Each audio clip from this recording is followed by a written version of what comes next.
Okay, Mikkel, vi vil gerne høre dig om, ved du, hvornår, eller hvorhen du var, lige da 9/11 det skete?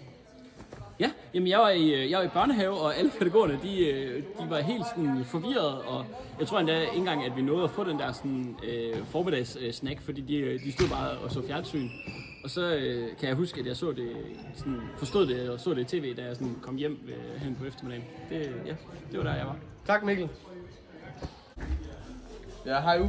Vi vil gerne høre dig om, hvorhen var du, da 9/11 det skete, kan du huske det? Ja, jeg sad på universitetet.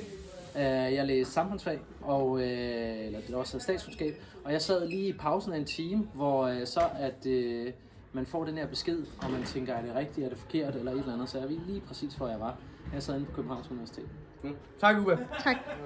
Kan du huske, hvorhen du var, da 9/11 det skete? Kan du huske, hvad lavede? Ja, det kan jeg godt. Hvad lavede du? Jeg var til tandlæge. Ja. Jeg var tandlæge, kom hjem på tandlægen. Jeg er nede ved tandlægen sammen med mor, og så hører vi noget i radioen. Og så ser vi sådan her, okay, det lyder lidt vildt. Så kommer vi hjem fra tandlægen, og så sætter vi op i stuen, og så bruger vi resten af eftermiddagen på at sidde og se med i fjernsynet om, hvad der skete, og så alle nyhederne fra 9/11. Tak, Kier.